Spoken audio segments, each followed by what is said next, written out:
previous session, we were looking at various levels of testing. We started from unit testing, we understood what is integration testing, we understood what is system testing and user acceptance testing. In this session, we'll be understanding these types of testing with an example. We'll take a scenario, we'll go step by step and understand how these levels of testing is actually being performed. Let's consider this scenario wherein a customer is asking us for a web application that can compare two numbers. It's a very simple application. It takes in two numbers and tells us which is the greatest number. And he has some rules surrounding this application. For instance, it's mandatory for an user to enter the two numbers before comparison. And there's one more rule that says the application should compare only numbers between 1 and 100. So if any value that is entered beyond 100 or less than 1, then the application should throw an error. So these are certain rules pertaining to the application, and let's assume that the user has also given us a prototype for his application. So we're going to build a graphical user interface that will resemble this prototype. So this is our application, and let's say that we have two engineers working in our project on this application. We have engineer Jeff and we have engineer Chris.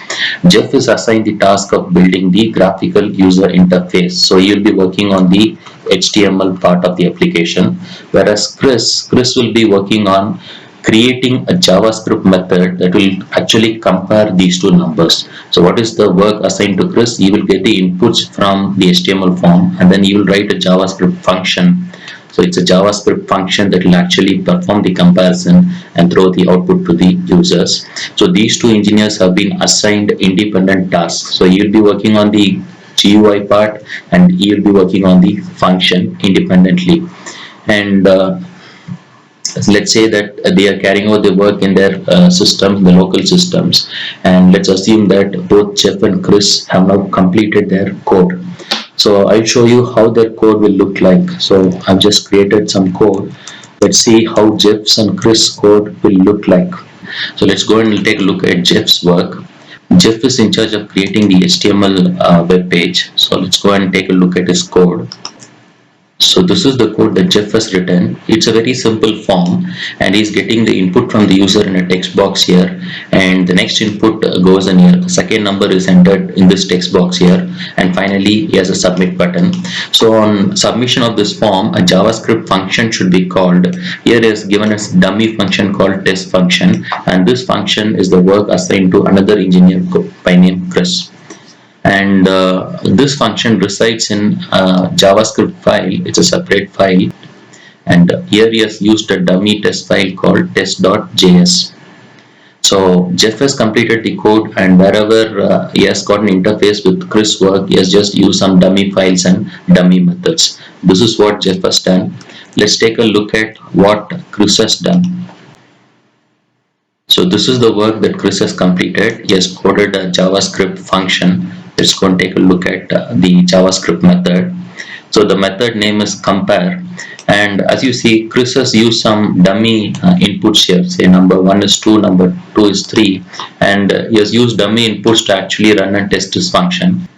So what is he checking is he's checking whether the numbers fall between 1 and 100 in the first step. If the numbers are greater than 100 or less than 1, then he's going to say it's an invalid number.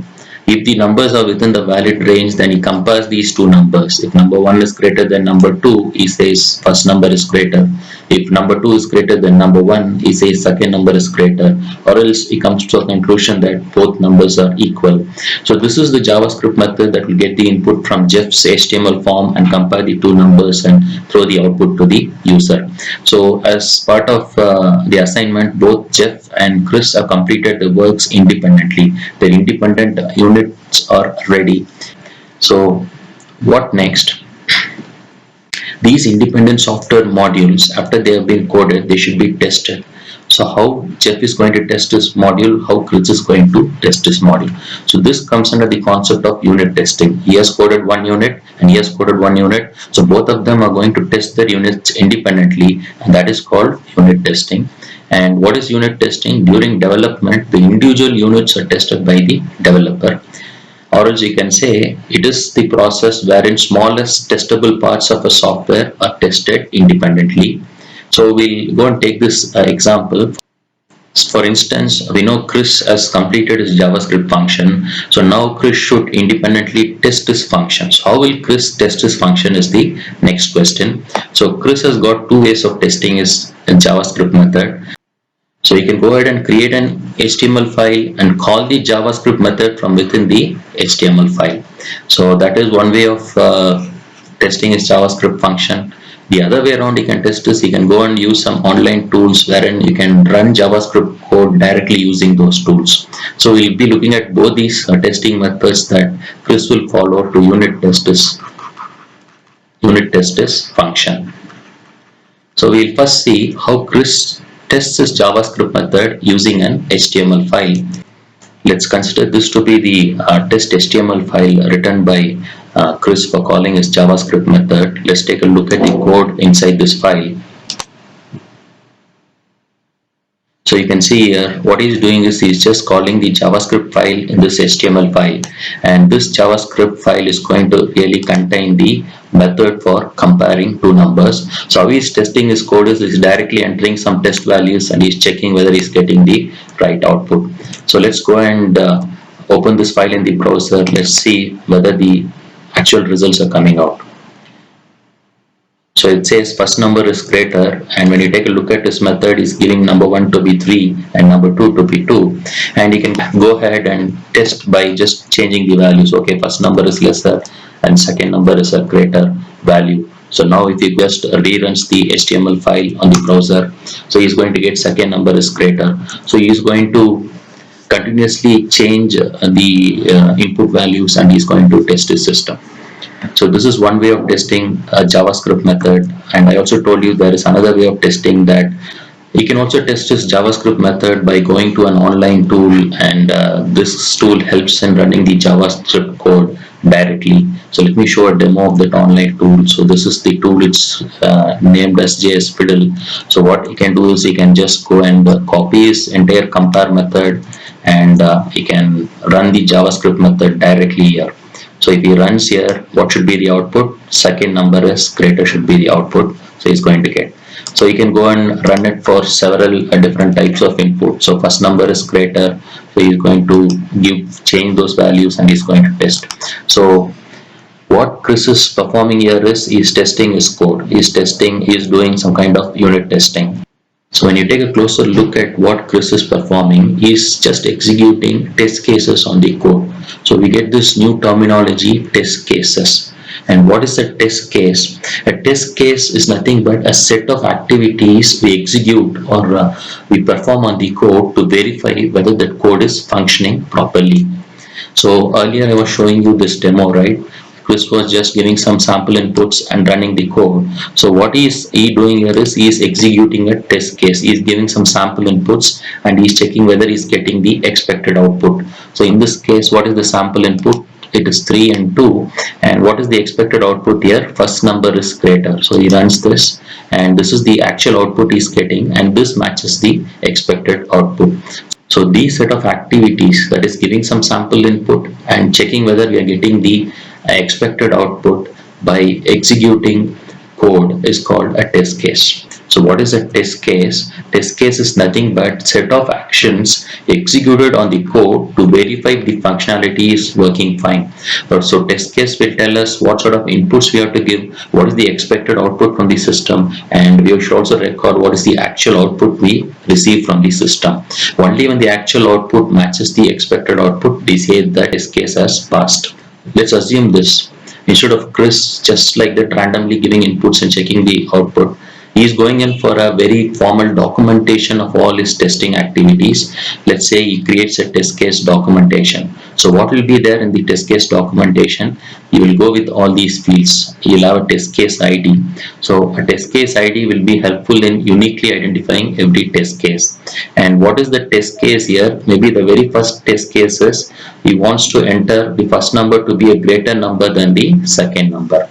So here he is going to check number 1 greater than number 2. So he's going to check how his code behaves for an input like this. So that is the test case, and test data is, since number 1 should be greater than number 2, is going to enter the first number as 3 and second number as 2. And what's the expected result? What we expect from the system should tell us first number is greater. And what is the actual result? This is the actual result that is being written from the system. So once when the expected result matches the actual result, we'll say the test case has passed. So let us go and execute this test case. Let's say Chris executes this test case. So he's going to go and check whether first number is greater than second number. Yeah, so the input test data is 3 and 2. 3 and 2 matches our input, and he's going to run, and he's going to get some actual output from the system. So it says first number is greater, and whether it is matching the expected result, yes. So he is going to document the actual result, that is first number is greater. So when the actual result from the system matches the expected result, what comments he is going to give is the test case passed. The code satisfies or is working fine for a scenario that we have taken. Let's go ahead and check another test case. So in this test case, he's going to try this. He's going to execute number 1 to be lesser than number 2. So he's going to enter a value wherein number 1 is lesser than number 2, and then he's going to press submit. So these are the set of activities that he's going to perform on the code. And the test data we have to mention, say first number is 2 and second number is 3, and the expected result from the system is second number is greater message should be displayed. Let's go and execute this. So what Chris does is he enters the test data to be 2 and 3, and then he executes the test case by giving these sample test data. So the expected output is second number is greater. So when you take a closer look here, second number is greater. That is a spelling issue. Greater spelling is wrong. So here the actual result we are going to capture. The actual result is second number. Sorry, its second number is this. That's a spelling mistake here, so it is GRAETER. A spelling mistake in your message is also considered to be a defect in your code. So what is going to do is going to document this as test case failed, or we can say that system was not working in a satisfactory manner for this particular test data test case. So this is how we run test cases, and we document the behavior of the system for our various inputs. So let's go and take another test case here. So here we are going to enter two equal numbers. What is the condition that we are going to execute is num1 is equal to num2. So he enters two equal numbers and presses submit. So what is the test data we are going to use? First number is 2 and second number is 2, and the expected output from the system is it should display both numbers are equal. So from where we get the expected output? Mostly from the SRS documentation, from our use case functional specification, wherein we have documented the expected result. So that's where we are going to get this expected output. So we'll just go and run this test case. Let's see whether the test case is fine. So the sample data given is two equal numbers, and then Chris executes this test case on his code. The expected output is both numbers are equal, and you can see here, okay, both numbers are equal message is being thrown to the screen. So we can go ahead and capture the results here, that is both numbers are equal. So this is the actual output from the code that he has written.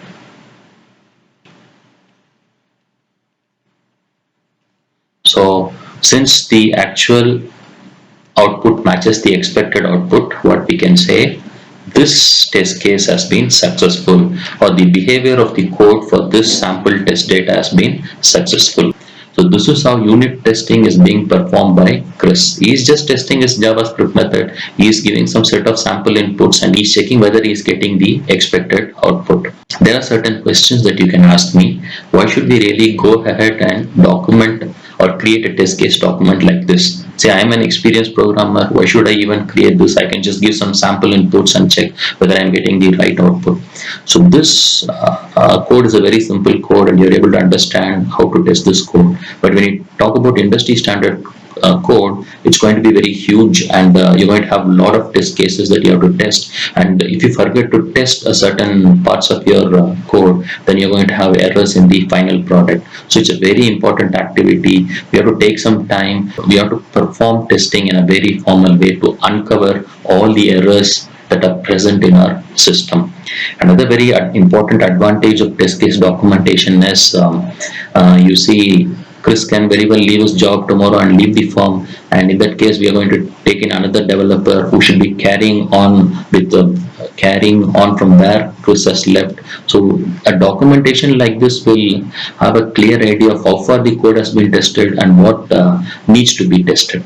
So test case documentation is mandatory while you're testing your code.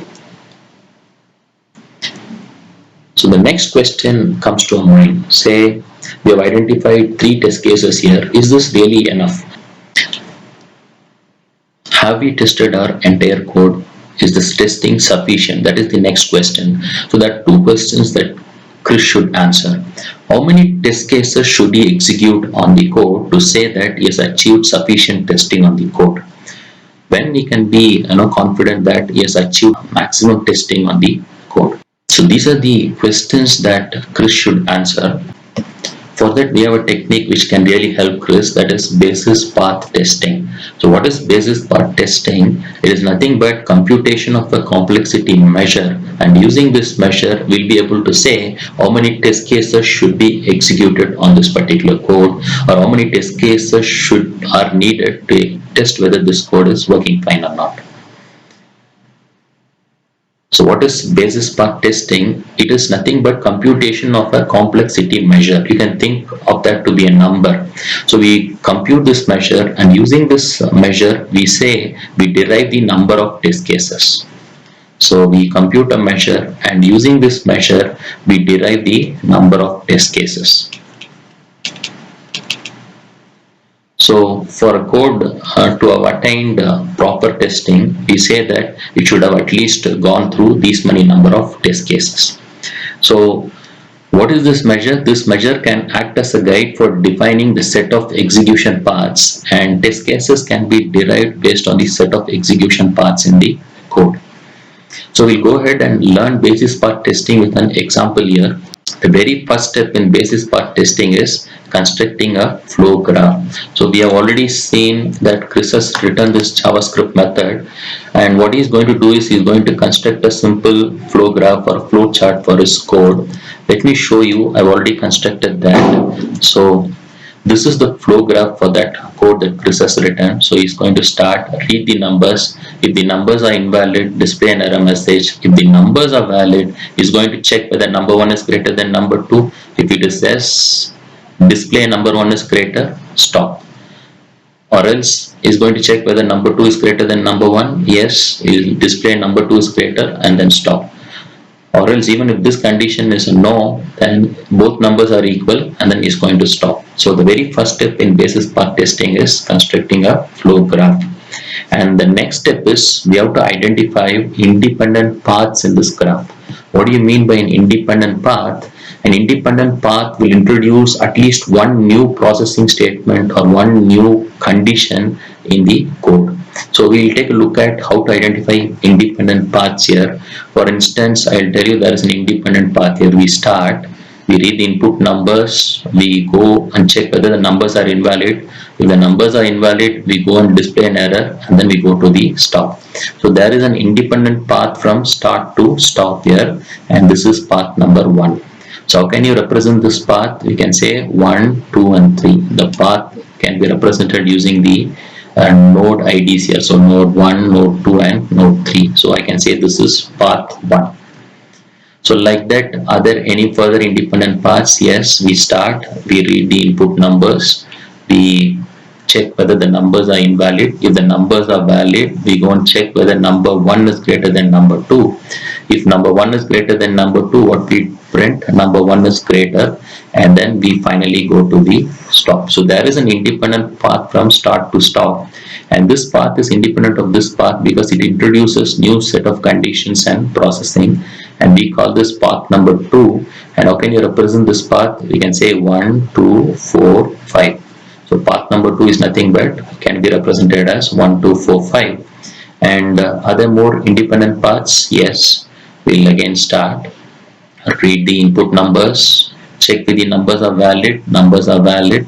Is number 1 greater than number 2? Let's assume that number 1 is not greater than number 2. So it checks whether number 2 is greater than number 1. Yeah. Then it goes and prints display, and it displays number 2 is greater, and then it goes and finally stops. So this is path number 3, and this is another independent path. How we represent this path? It is 1, 2, 4, 6, 8. By this time, we would have guessed the fourth independent path. So it's like again starting, reading the input numbers. So numbers are valid. So we're going to go and say, is number 1 greater than number 2? No. Is number 2 greater than number 1? No. So both numbers are equal, and we're going to display this message, and then we're going to stop. So this is actually path number 4, and how will you represent that? It is 1, 2, 4, 6, 7. So each path is called an independent path because it introduces a new condition or a new processing statement. I have also mentioned the independent paths here. So that's how you identify independent paths. Why we identify independent paths? We have to give test cases such a way that we execute every independent path in the code. So identification of independent paths itself is a very tedious task here. Maybe this code is simple, we were able to identify the 4 paths, but you think about a large code with 1,000 lines of code, then you have many independent paths, and you have to identify all the independent paths. It's going to take a lot of time. So how to identify or how to be sure of all the independent paths in your code? So you'll be able to identify all the independent paths in a code by computing a measure called the cyclomatic complexity, and the formula is given here. Cyclomatic complexity is nothing but number of edges in the graph minus number of nodes plus 2. So we have to identify number of edges, subtract it to the number of nodes, and we have to add 2. So that is the formula. So we'll quickly go to our graph. We'll find the number of edges in the graph. So this is edge 1, edge 2, 3, 4, 5, 6, 7, 8, 9, 10, 11, and 12. So how many edges we have?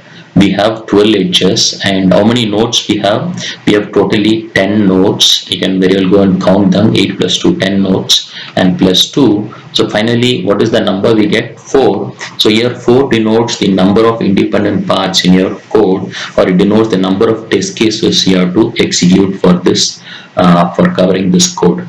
So I've also given the values here. There's one more way of finding out cyclomatic complexity. It's another easy way around. So it's nothing but number of decision boxes plus 1. So we have 3 decision boxes here plus 1. So we should have 4. So it means we have 4 independent paths, and we need to have 4 test cases for covering this code.